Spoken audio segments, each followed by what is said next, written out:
Hey everybody, and welcome to an explosive wild ride with Steve-O. This is the first that anybody has heard from my dear friend Bam Margera in quite some time. And with that said, there's been a lot of rumors and conspiracy theories and crazy stuff swirling around Bam, and I'm thrilled that you're going to be able to hear from Bam what really has been going on. And as we go into this, I would love to set the record straight that number one, Bam has not ever been under a conservatorship, that the temporary guardianship he was under did not ever have any financial implications, and what's come to be known as the Free Bam movement has really been very toxic. It serves to try to assassinate the character of Bam's former guardian, Lima, who has never been paid to work on Bam's case, has never done anything but try to help Bam, and it's been very upsetting to see people not only encouraging Bam to leave treatment and go get loaded, but just attacking this woman who's been so helpful and so beloved by Bam's family and friends. So I just wanted to set the record straight on that. Also, this episode was recorded a while back and we held on to it until now. And with that said, let's get into it. May God have mercy on our souls. Ladies and gentlemen, Bam Margera. Yeah, man. Here I am in Orlando, Florida. I got a break from treatment center in Boca Raton, but I'm at the Dalton, Kanan, and Destin Dern triplets. They got a half pipe out back, and Phoenix is super stoked because he's going to Disney tomorrow. Oh, man. I love it. We've taken care of letting everybody know where you are. Let's put your social security number up on next, if you don't mind. Yeah. Wow, but I'm not stoked because I went skating for the first day and some little poison shit ass waxed a half pipe coping like an iceberg Eskimo, and like a penguin I broke my wrist and elbow. My wrist was like a shape of an S and my bone was practically popping out the back. They gave me the shit that killed Michael Jackson and knocked me straight out, put it back in the place. They're like, he cannot be awake for this shit. Shit. The honest truth, I think, is, Bam, that we've reached an age where our bones break way more easily. Oh, yeah. This is my 11th wrist break on this one. Wow. 11th on that wrist. I think the only thing left to break is my right clavicle. My left clavicle is ready to get some hardware out. Because I got 16 staples in the head from cracking my head open from filming the Bloodhound Gang Cribs episode, and then I got 8 broken ribs, 4 broken ribs. Then I got 4 broken wrists, 11 broken wrists, broken elbow twice now, and then 3 broken feet over here. I've broken every finger and every toes numerous amounts of times. Broken tailbone, which sucks. I heard that the broken tailbone was when they showed your wiener on MTV, huh? Yeah, my 2-inch hose. All right. So, dude, let's just come out and say it, that us having this conversation is fucking explosive, like almost radioactive. Some people, I mean, like the interest in people hearing from you, people seeing us together is off the charts. And, I did a year of alcohol treatment, and I actually have never felt better. I actually didn't realize I had such a problem that I did. And do. That's a distinction that we need to be clear about. Yeah, I guess do.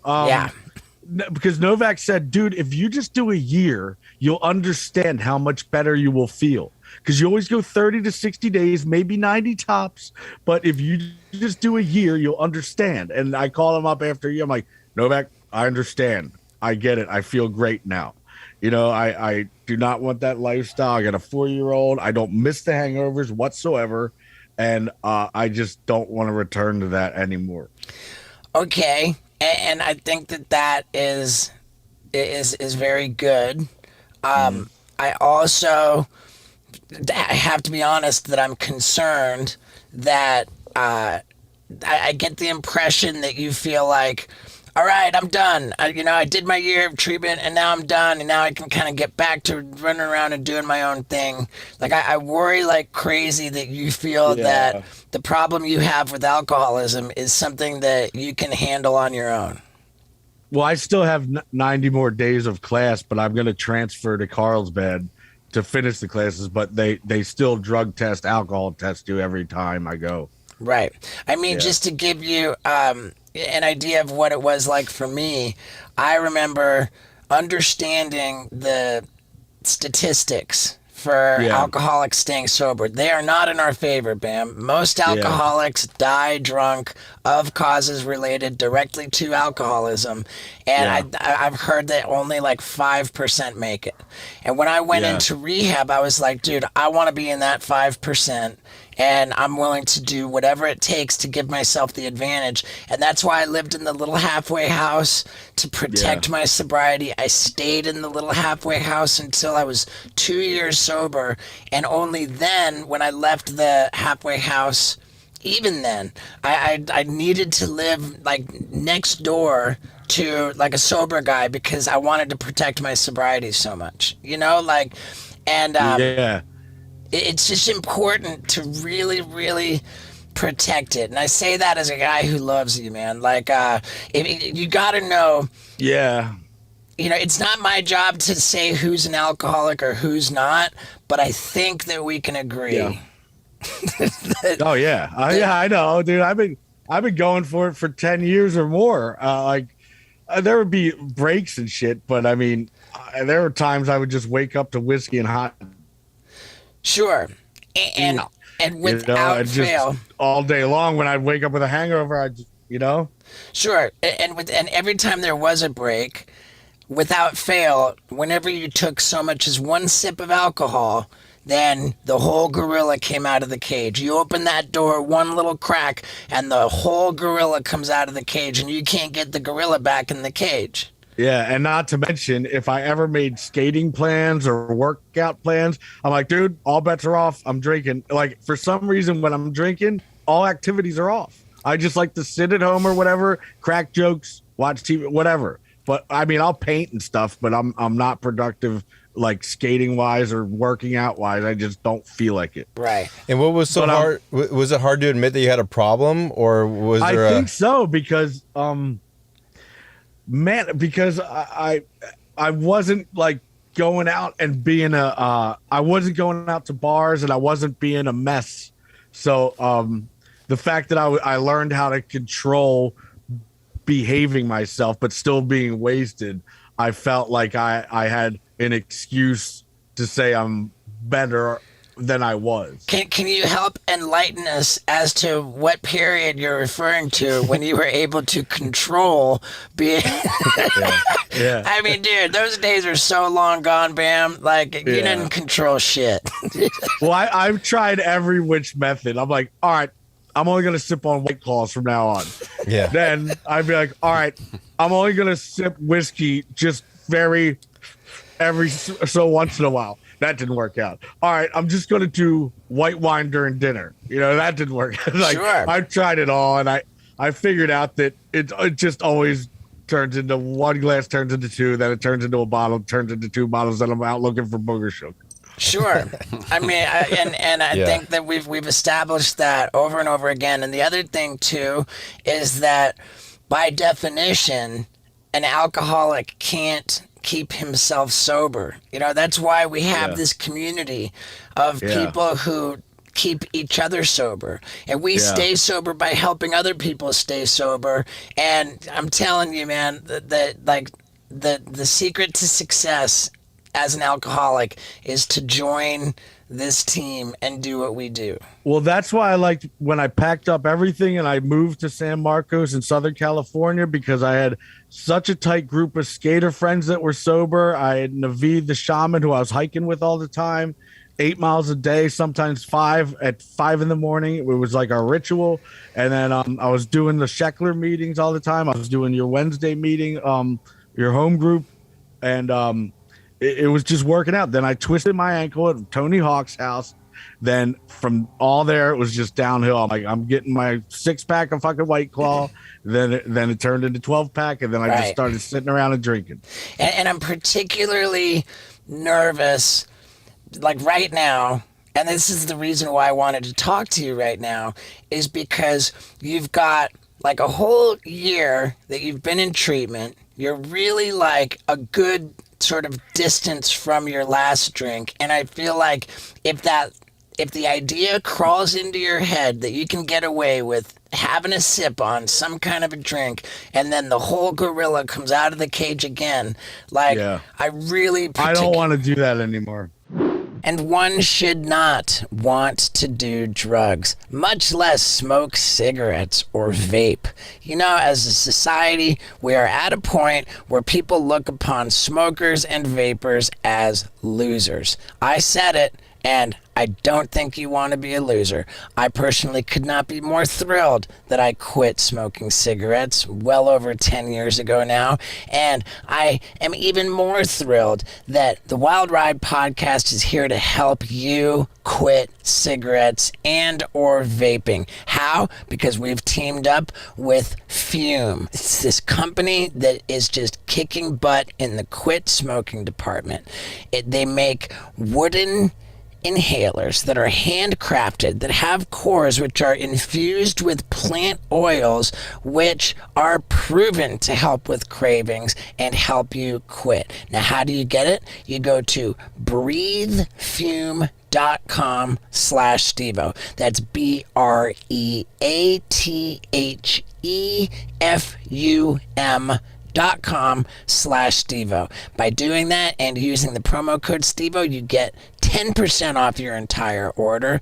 And man, they've got these things so dialed in with just great flavors like cozy chai. Screw the vaping, screw the tobacco, screw the nicotine. There is no nicotine in Fume products because they don't need it. These plant oils are getting the job done and getting it done well, as proven by thousands of 5-star reviews from very happy new non-smokers / born again winners. So let's get you off the stupid vape and the stupid tobacco, get you on Fume by going to breathefume.com/Stevo. Use the promo code Stevo to get 10% off your order and love life as a winner. Now, let's get back to it. Yeah, I feel like it's really scary after everything you've been through over the last year, 2 years, that if you drink again and the whole gorilla comes out, then we've got a serious problem on our hands. Yeah, and plus I've done a year without a phone. I haven't had internet privileges. I haven't had music privilege because all the music's on my phone.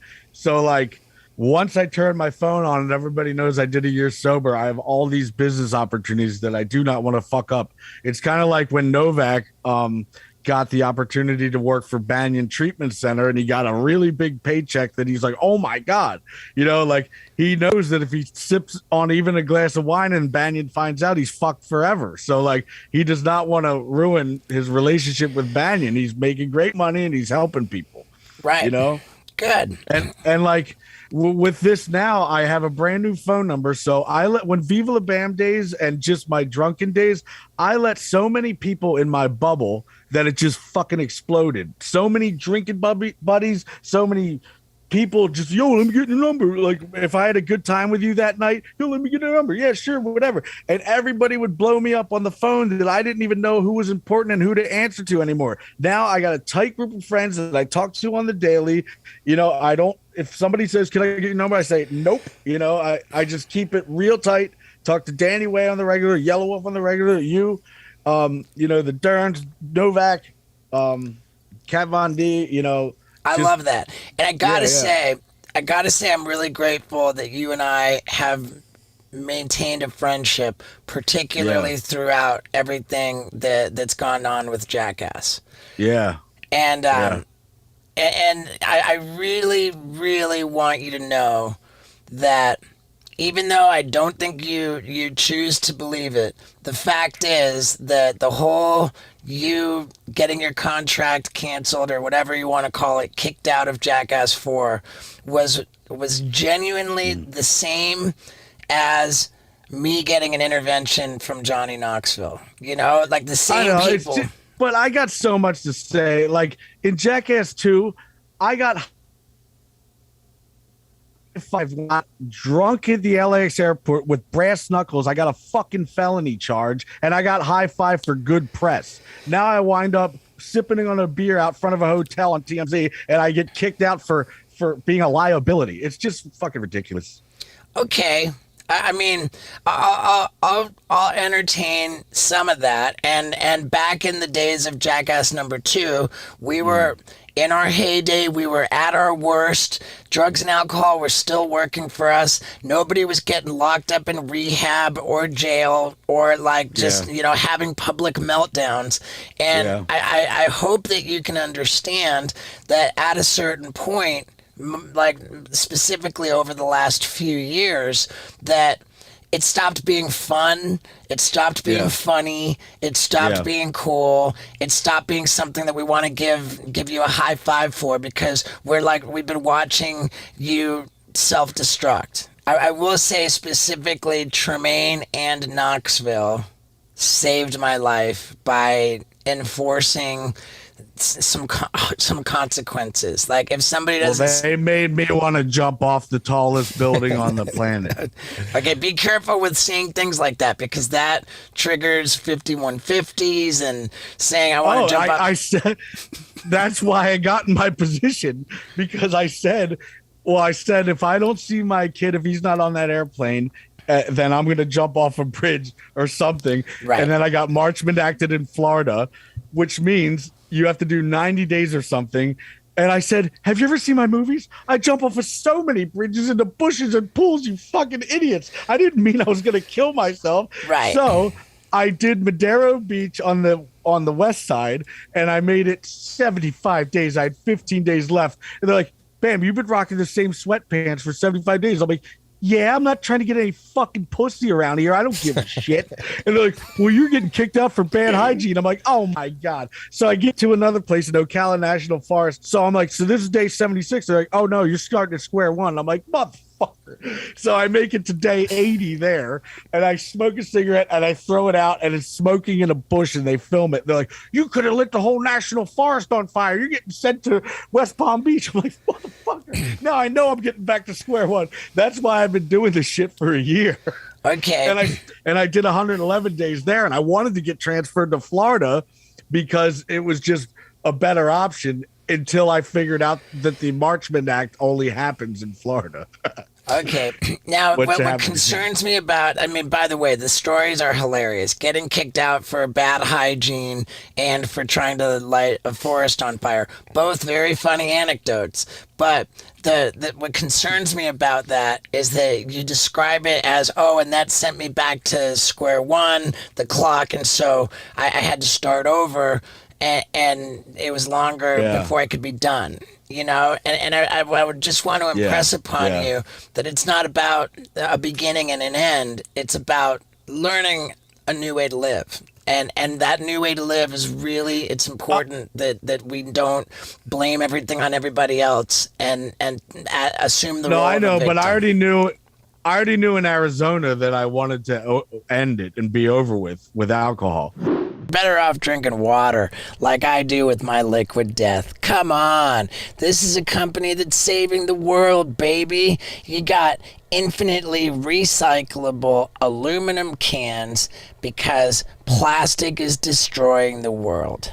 Get hip to it, man. Liquid Death. It looks like you're drinking a beer, but you're not. You're drinking water straight from the Alps. And it is good water, dude. Plus, they're hooking you up, man. If you go to liquiddeath.com/Stevo, then you get free shipping on all of your orders of water and merch. And let's be clear, shipping water, I mean, water weighs a lot, you know. You're going to get cases of this awesome water and not have to pay for shipping. Very generous of this wonderful company, Liquid Death. Jump on this right now by going to liquiddeath.com/Stevo. Free shipping on all of your water and your merch, and wait until you see their merch. It's hysterical. It's killer. So yeah, I love Liquid Death. Go get some at liquiddeath.com/Stevo. Now, but I had to finish my time, and it just sucks that I had 10 more days left and I was done. But I got transferred and I had to do 90 again, and then transfer and do 90 again. I'm like, when is this going to end? So now it finally ended. Now, yes, but now I have to just do outpatient treatment in Florida till July 17th. Then I'm going to move to Southern California and just do IOP, which is just classes 3 days a week. Okay, good. And when you come to California, like aside from the classes IOP, say when that ends. Like once all of the treatment is done, like what's your plan for protecting your sobriety? Just go to meetings, hang out with sober people, get a sponsor, maybe Connor again. I really liked him at Scheckler's place. I love it. Yeah. I love it. I mean, dude, like that's the first time that you've ever said anything that sounded like you had some willingness to join the team, and it's borderline inappropriate. And my phone is just programmed with a very select few of just sober people. I love it. Like nobody else. It's just all sober friends or family. I love it. And dude, I there's don't nothing, let anybody else in. There's nothing that I won't do or Novak, like any of our sober buddies, there's nothing we won't do to help you stay sober. Yeah. And I found myself really a lot more productive. I would let days go by without answering important people, which probably fucked up a lot of business deals. Like, this fucker hasn't answered for a week. Let's just do the clothing line with somebody else or whatever, you know? Right. So let me ask you, you said about this living without your phone, living with all of these, like, what's been going on with that? Because I've seen a lot of activity on social media with the hashtag #FreeBam, and people seem to think that you're the Britney Spears of Jackass, the evil villains have taken over your life and stolen all your money, and like, can we safely say that none of that is true? I don't know what's been going on because I haven't been able to look. As a matter of fact, I can't even post on my Instagram.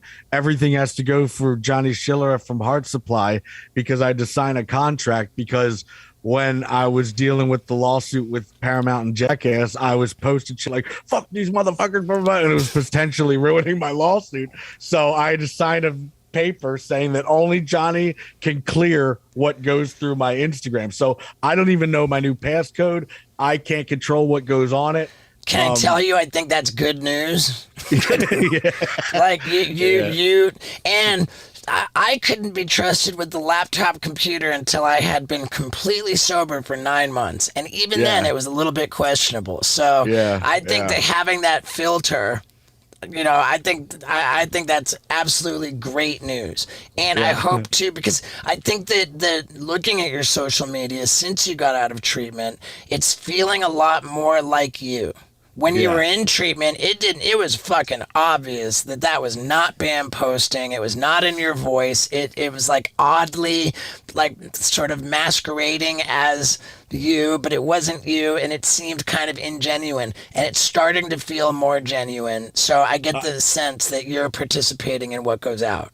Yeah, I still haven't looked to see what has happened, but now that I have my phone back, I just shoot photos, send it to Schiller F, and if he likes it or whatever, then he'll post it. That's good. I mean, yeah. That's good, man. Because, dude, it's tough to see some of that fucking shit that you were posting, man. Well, at the time, I just figured Instagram should be real, because everybody's posting stuff like, at the beach with my buddies having a blast, at the blah blah blah having a blast. I'm like, why can't it be like, this fucker backed into me and I'm having a shit day? You know, like, like that's why if I'm having a problem, I'm gonna post it. Right. And I guess that's not the case because it's like Bam's at it again. Yeah, the problem is that it was very real, and what was real was that you were having a fucking meltdown. Like you could have used a little bit of less real. Yeah. Yeah. Maybe a post at the beach would have done nice. Right. At the beach with your buddies. When I first checked into the last rehab, I made sure I was an A+ student. I showered, I shaved, I fucking folded my clothes, I did my laundry. But my first roommate was this dude named Patrick, this portly dude. And the first thing I do, I'm like, ew, Patrick, you took a minging ass shit and didn't even flush the toilet. What if not my fault? The Twilight people? And then he smokes a cigarette. The ashtray is right fucking there. And he just puts it out in the wicker chair and melts it, throws it in the bush. I'm like, Patrick, the ash fucking tray is right there. What if not my fault? I'm smoking a cigarette. Then I'm like, Patrick, you didn't even do the dishes, you fucking slob. What if not my fault? I was cooking a hamburger. Like nothing is his fault at all. Wow. Then my next roommate was Kyle, and he's like, oh, so you're from Philly? I'm from Newark, Delaware. Is that close to you? I'm like, yeah, it's 15 minutes. He's like, yeah, you know that 7-Eleven in Newark? I'm like, I don't know, maybe. He's like, I used to ride my bike past there. I'm like, great story, Kyle. Then I'm on the phone. I'm doing a business phone call. I'm like, yeah, so anyway, he's like, yo, Bam, you ever seen Nutty Professor? I'm like, huh? I don't know. Maybe. He's like, yeah, this one guy, I forget what character, but he said this one thing. It was hilarious. I'm like, great story, Kyle. Can you tell me that one again? It's like a sitcom. Now, Bam, you said that you haven't been able to see any of the stuff that's been going on social media, and I think that's probably a blessing. Fuck what goes on social media. Yeah. There's nothing that we need to see there. But from your perspective of what you have seen and what your experience has been over the last year, can we safely say that you have not been a prisoner and mistreated and like stolen from, like the whole, like, help us understand your situation? No, I was just getting treatment for my alcohol and bipolar, and I just did more time than I was supposed to just from getting kicked out for dumb reasons. But now I'm out. I get freedom. I get a phone, and nobody was forcing me to be there. And there's this really crazy lady that I know who has been like posting my guardian's number on my Aunt Missy Nick Dompierre's proxy, and like has just been on a prowl, just making up so many lies. She now has a lawsuit by 5 different people that are my friends or family, and I think she's even a fucking lawyer or something. But that's why she can get the dirt of everything. She has footage of me barfing in the back of the police car. She has footage of me getting handcuffed out of this nice hotel in Madero Beach when I was going to surprise Nikki and Phoenix at a joint room at the top suite. I forget what the name was, but as soon as I went in to surprise knock and surprise them, the cops were already there to arrest me. And I was on a couple White Claws. I wasn't out of control, but they handcuffed me and said, you're getting Baker acted for saying you're going to jump off a bridge or whatever. I'm like, oh my God. I can relate. What's a Baker Act? Baker Act is just Florida's version of a 5150. Yeah. Same exact thing. And sorry, so Steve, the Britney Spears thing, like that was a conservatorship, and this is different. Very different indeed. We will get into the specifics, but let me give you the broad stroke. There are financial implications in a conservatorship, and perhaps even more substantial financial implications in being a businessman selling your own merch online with ShipStation. Like, for example, these killer shoes. They're never going to exist again. I mean, the only way to get them is at stevo.com. Just like this skateboard. Only way to get it's at stevo.com. And when people order these things from stevo.com, you know how we ship them? With ShipStation. What is it? It's this easy to use interface that brings in all of the different methods of selling. Maybe you use Amazon, maybe you use Etsy, maybe you got your own website. It's one interface where you can do all of your shipping from that one interface, and it brings in all of the different carriers like the United States Post Office, UPS, FedEx, plus it gives you the best prices from all of those carriers, which are normally reserved for Fortune 500 companies. And even better news, you're going to get a 60-day free trial to see how well all of this works if you go to ShipStation.com. In the top right corner, you click the microphone, you plug in the promo code STEVO, and boom, you got a 60-day free trial. That is 60 days of absolutely free, hassle-free shipping with all of these great prices, with all of this easy-to-use interface. I mean, dude, your time is valuable, man. And like I said, there are major financial implications in building your own online empire. If you're already selling stuff online, then use ShipStation because you're going to be more cost effective, you're going to be more efficient, you're going to make more money. And if you're not selling stuff online, then get hip to it, man, because there's money to be made. Just check out how much we're doing at stevo.com. So become your own boss, get an online empire going, use ShipStation, make ship happen at ShipStation.com. Microphone in the top right hand corner. Use the promo code STEVO. Now, let's talk about this conservatorship nonsense.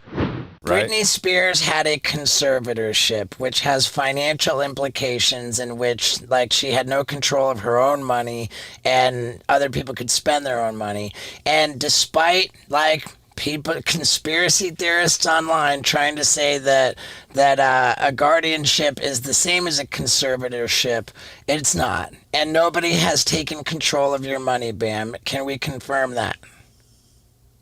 Yeah, absolutely. My dad is my accountant, and it goes nowhere else but his pocket. Right. So that can help shut up a lot of noise that is very counterproductive and very destructive and just bullshit. Yeah. And thank you for clearing that up. And if I hear you correctly, what's happened over the last year is that you've gotten help, which you acknowledge that you need. Yeah. Yeah. You had to check And with his the lawyer. good news is, like, if my dad was to rip me off, he doesn't like sports cars or fancy cars. He's too fat to fit in a Ferrari. All he likes is cheesesteaks and hoagies and Elvis memorabilia, which he already has all of it. I don't think there's anything left that he doesn't have. So he doesn't fucking want anything. So Right. Okay. If he's gonna rip me off, go ahead. Like, you know, like he's the perfect person to handle my money because he's just not the type of person that needs Prada shoes and shit. He doesn't care. He definitely loves you too. So let's talk about some fun shit because you and I were going back and forth on texts, and you're excited about moving out to California, and let's do some shit together. Let's create content, and I'm super excited to help you create content and fucking blow up on YouTube.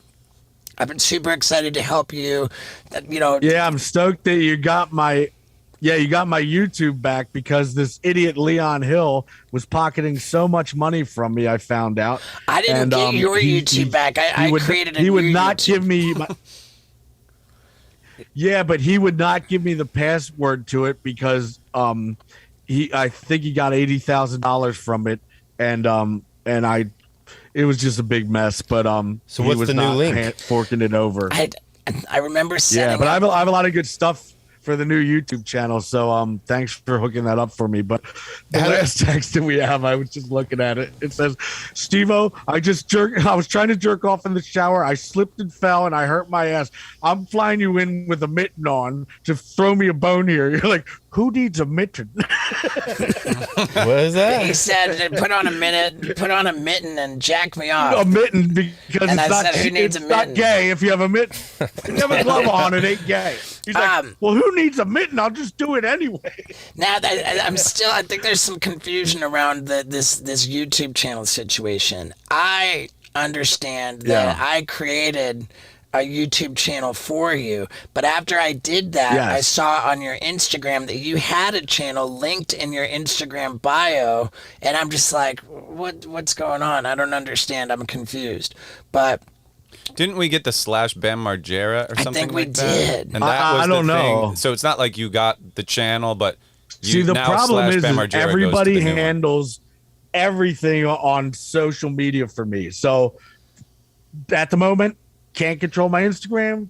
Facebook has That's been fine. long gone. That's fine, and it's better to bank good YouTube, content. I don't know yet because you just started it, but like everything is just out of my hands. Which is fine. I Which is fine. If at this Yeah. point, Bam, if you can worry about one thing, which is get through the day without drinking alcohol or taking drugs, and pull that off, then every day's a good day. Don't worry about anything Yeah. else. And yeah. and when you get out here, I love the idea of us being active together, making dope ass videos, working on your live show, which you've already begun to work on, and Yeah.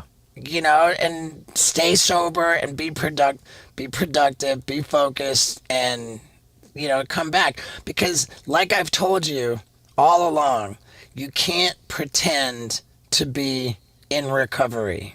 It's just it's completely fucking obvious. Like, you either are or you aren't. And I want that for you to really be in recovery. Everyone will see it. It'll be a whole new Bam. And alcoholism is the only fucking disease where when you treat it and recover from it, you become a better version of yourself than you were before. It's any other disease, the best you can hope for is to be as good as you were before. But this one makes you better. And I can't wait for you to be... Worst part was, I had to go a year without seeing Phoenix, and the age of 4 is such a fun age, and I missed it all, and I just feel like I've so much lost time to make up for, and I just want to play with them and teach them everything I know and just make up for the fucking year that I missed. And I don't want to spend any time wasting time at any bars or anything anymore.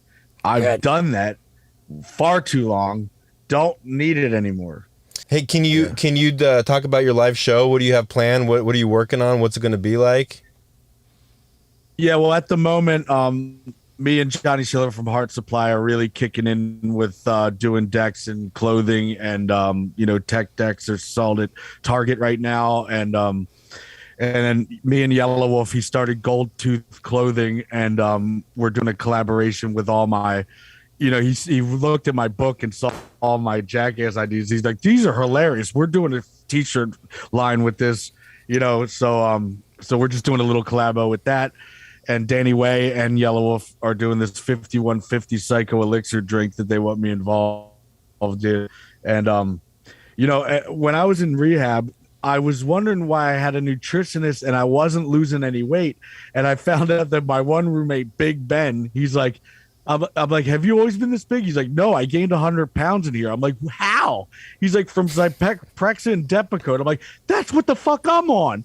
I'm like, Doc, why you give me Zyprexa and Depakote? I told you I'm depressed because I'm top heavy and I can't skate. And he's like, well, it's an antidepressant. I'm like, but I'm getting more depressed, you idiot. So I got off that and I was dropping a pound a day. So to answer I'm Scott's happy question, about that. So once I get to the weight that I want the to, live show, then I'll start. So the live show is coming together great, and we're talking about the idea of you coming on tour with me to try out your new material at the opening of my show. Oh yeah. Do we know what cities that I are? wrote a lot of funny material. We don't know anything about. I don't know if I want to blow it. I don't know if I want to blow it save on, it, man. on We got the some air. work to I do wanna on that. Surprise people. Yeah. But and also I have this really good idea I've been working with Joe DeVito from Viva La Bam. He directed that with Nitro Circus he worked with. But I wanted to do this thing called the Earth Rocker Awards, where I show up to, first I want to do it with musicians, rappers, or rock stars, and I don't trash your place, I cash your place. I knock on the door, I give you an Earth Rocker trophy, we film a day in the life, maybe throwing some jackass type shit, stunts and funniness in there. But I film a day in the life. I find out what kind of new music you're up to and whatever. And maybe we could do it with skateboarders or artists, like painting artists that I like or whatever. But I think musicians would be the way to do it first, because I just have a lot of new bands that no one knows about who needs to know about, because I'm just sick of hearing the same old radio bullshit when there's bands to be heard.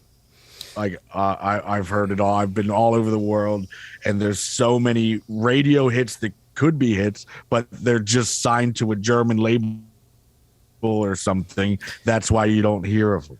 Right. Did we ever get Bam's album blasted out of the last one? Dude, your Eavesdropper album, I'll say it again, is so goddamn good. Where is that? Can people get that downloaded? I love it. Thank you. Yeah. Dude, I absolutely can't get enough of that album. Yeah, I feel like, is it on YouTube or someone put it out? I'm really proud of that album. It's called The Eavesdroppers, and it's you could hear it on YouTube, but I don't know why my brother hasn't put it on iTunes yet. I should actually call him up and figure that out. But I think he's the type of dude that wants to make a limited edition of vinyl pressings and just make it really for diehard fans. Put me in for one, because I worked really hard on that album. Yeah, I'm really proud of that album, and it's fantastic. Oh, the Eavesdroppers? Yeah, right there. Oh yeah. Oh, you got it. Eavesdropper. Dad, fuck, dude. We recorded that in Iceland, and we did it. My brother bought Prince's soundboard from the Purple Rain era, and now my Castle Bam is a recording studio, and my brother lives there. He's had Clutch in there, Killswitch Engage, Danko Jones. Everybody wants to go there now because it's 8 bedrooms that are empty. They got 4-wheeler trails and 4-wheelers, a skate park if they want to skate. So I mean, it's perfect for rock bands to want to stay and be creative. And just have a big 14-acre field to just relax, a pool, a hot tub, all that shit. So dope. Right. Castle Bam Studios. How many of those copies that you're holding are there right there? Because I want one of those. I think, yeah, I'll definitely send you some, but I think we just did a pressing of 10,000. Okay, well, definitely hook me up. And can I just say, Bam, that I just wish I could just give you a hug. I wish I could somehow just transmit some kind of energy that would protect you and make you healthy and happy, because I fucking love you, bro. Yeah, I gotta say, man, you were always stuck by my side throughout all of this, and I gotta thank you for that.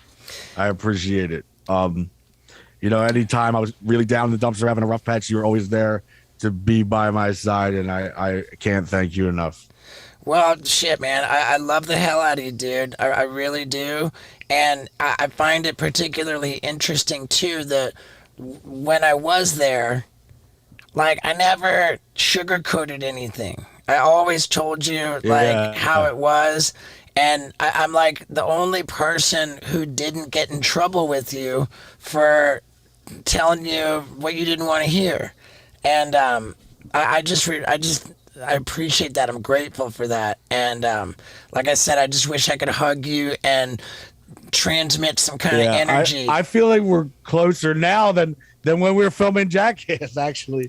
I mean, for sure. And like, we can also let the record reflect that when you had been kicked out of the movie, that I was like oddly, surprisingly, like campaigning to get you back in the movie. And we were so close, Bam. We had it to a point where you had I remember. We were so close. I know. I was like writing scripts for you. Be like, tell him this, say this, and it's going to help get you back in the movie. And we got you to a point where you had a Zoom call with Johnny Knoxville, Spike Jones, Jeff Tremaine. And that was specifically the call where they were going to make the decision. You were all but back in, and you got loaded and missed the fucking call. You got loaded and no-showed the call, and they had to see you on social. What happened was, I didn't have a computer, and I was rushing to Danny Way's house, and But they had to see you all wasted on social media the night before, so they knew exactly why you missed the call. And they were like, fuck, we were this close to letting him back in, but he made the decision for us. And I was fighting so hard for you. Everything meant for a reason, and I'm much better off not being in it. I'm happy to not be in it. I don't want to do that anymore. I don't want to be a part of it. I'm much happier without it. Everything happens for a reason, and you're grateful for where you're at. That's the best thing I've heard you say this whole fucking time, man. And I was fighting for you to be in the movie. It didn't work. Whatever. Everything worked out in the end. You're happy. Now that it's done and over with, I didn't want to do it in the first place. And when I did my year of treatment, I had to figure out how to be social again without alcohol. I had to learn how to not be bored again without alcohol. And I'm glad I actually did a year, because if I would have done anything less, then I might not have figured out how to cure my boredom and be social. Looking back on when you're in there in the year and trying to find your part in all this, did you have a problem? Did you find out what your part in this whole situation was? Part in what part? Just in how were you able to accept any responsibility for ending up in a rehab? Yeah, I mean, I am an alcoholic,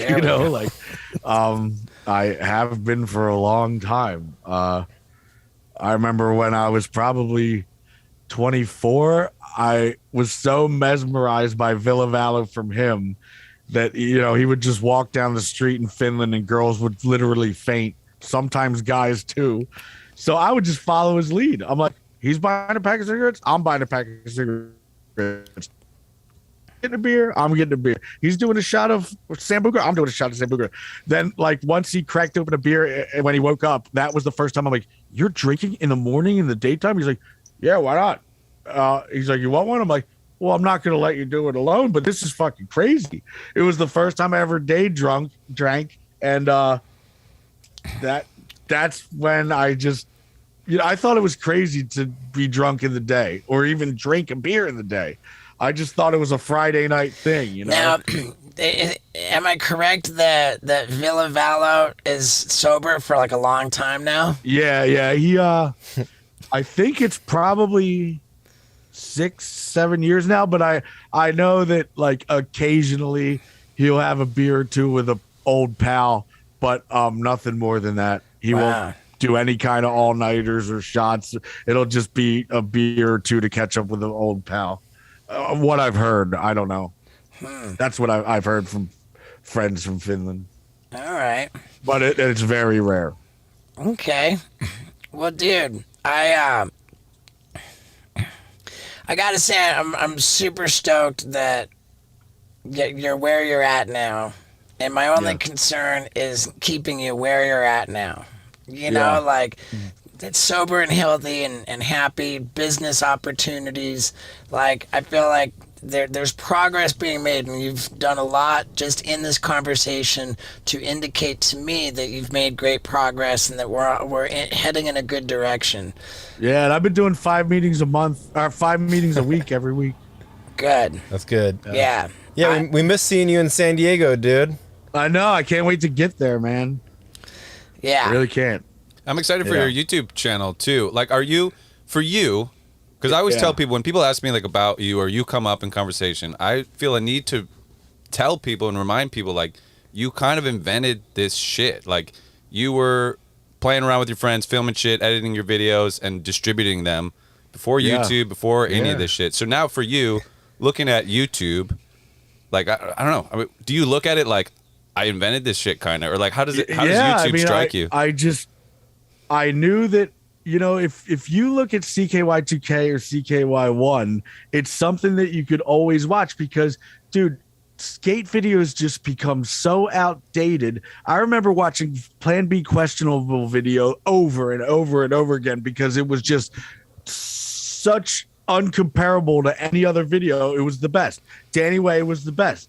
It was just uncomparable. And then now it's just they're getting better and better and better and better. And like, if you even watch Questionable now, it's just tricks that kids could do for fucking breakfast, Right. you know? But I mixed in funny, ridiculous stunts in between pro skate tricks. So it never gets old, you know, like you're always going to laugh and watch great skating, you know, which was completely brand new to the whole skating sport. And when I played it to people that weren't skateboarders and they were laughing hysterical, telling everybody, everything was through word of mouth. It sold 1 million copies, you know, like that's why, like, you know, I mean, Tremaine always says Big Brother started Jackass. Well, how come I sold over 1 million copies and Big Brother only sold like 80,000 or something like that? Like, he never gives me fucking credit. Is that what CKY did out of the bootleg tapes? Yeah, we never had one ad, and I sold over 1 million of every single one of them. Millions and millions of copies. Yeah, I mean, everybody had CKY 2K. CKY was definitely a huge deal, you know? Yeah. And I agree with you there, except for I think we got to acknowledge that it was Knoxville and Tremaine who reached out to Spike and got it going, and then they reached out to you saying, "Hey, do you want to come on board with this thing?" So how come Spike Jonze has so much say in Jackass when he came in a decade later? Because he had the clout, the name, the power to make this fucking thing start. Nobody else would have if Spike's name wasn't attached to Jackass in the beginning, people would have looked at it and said, "You can't put this fucking shit on TV." No, but wait way. a minute. But when Jackass, the first season on MTV, he wasn't a part of it, was he? Yeah, he was. Absolutely. Oh, he was?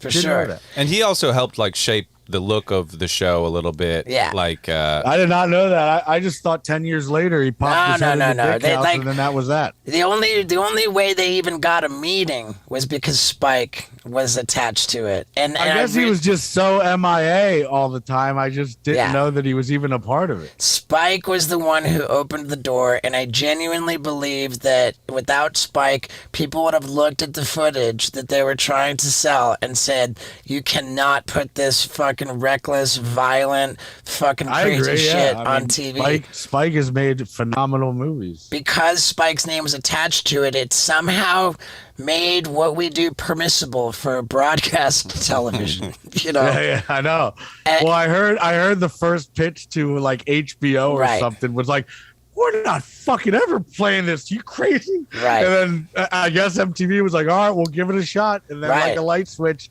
And Spike was in both of those meetings. It was a massive, massive hit. Yeah. Oh, yeah. So technically they did start it. The funniest fucking thing ever. That never made it, though. There's some things that don't make it to Jackass, and one of them was Dave England was at the Venice Beach the diaper? drawing pictures. No, he was drawing pictures. This old-ass 80-year-old lady France. was like, "I'll take my picture drawn by you for $5. He's sitting there like this, only to reveal her naked ass, saggy tit with a minging ass pussy, and it just says slut. She's like, "You need church." They're like, "We will never, ever air this." I was like, "This is the best fucking skit ever," but Wow, I agree. This should never be aired on television. Right. Yeah, Slut, dude. minging ass pussy, saggy tit. I didn't know that didn't air. I thought it did, but either way, I remember it, and I remember it just about as fondly as you do. Oh, it was so funny, man. Yeah, man. Well, fuck, dude. Like, we've had a glorious history, man, and I'd like to think that we're gonna have a glorious future.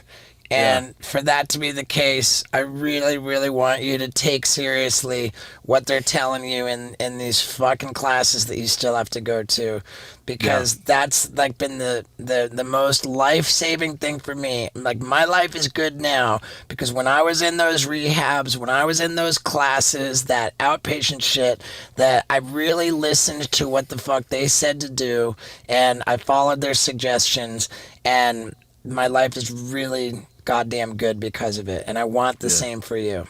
You know. So I got you, man. I've done a year, and I get what Novak was talking about completely now. Good, man. And I love you, and by all means, man, let's stay in touch the way we are.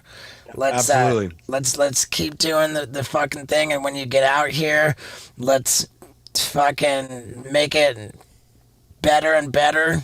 And then when we're in a good spot, let's fucking go on tour, man. Rock and roll. I'm in. All right, brother. I love you, man. Anything Love else you you want to too. say now? Man, Mike Tyson said this to me today. He pointed to the cameras. He said, "There's millions of people watching right now. What do you want to tell them?" I want to give a shout out to the Derns for letting me stay here and hooking up VIP tickets to Disney. They had to hook up, and Phoenix is just really excited, and so am I. All right, man. And we can tell everybody to follow your social media, but you're not going to know about it. Yeah, and bring some of those CDs over to Carlsbad. I wanna grab a couple. Yeah. Yeah, I'll have my brother mail them to you. I'll look up the address to Tight Box. Yeah, maybe we can ship some out of Type Box too if you get your. That'll be awesome. Yeah. Yeah, let's Bring- do that. Bring all 10,000 of them. Dude. I love that album, man. I worked really hard on it. Yeah, dude, I worked really hard on that album, and I'm unbelievable. super stoked on it. It's I don't think there's unbelievable. one bad song on there. Yeah, bring all 10,000 to Type Box and we'll get them out for you. Yeah. Rock and roll. All right, We will cool. unload them in short order. Hey, Bam, you're the best. I love you. And be healthy. Fucking listen to what they're telling you in those goddamn rehab classes. Yeah, man. All right, dude. Take care, brother. Later, All Bam. right, see ya. So there you have it. We heard it from the horse's mouth. And I think, as I said in the intro, this was recorded with Bam some time ago. It was back in May. And I'm sure a lot of you know that shortly after, he had some issues where he fled from rehab. Well, he is back in rehab, and I urge everybody, please be supportive of Bam being in rehab, of taking sobriety seriously. Because anybody who's talking about free Bam, let him out, get him out of treatment, like, you're trying to kill my fucking brother, and don't do that. Let's all please be supportive of Bam's sobriety. And that's it. And thank you for sticking around to the end. Lots of love.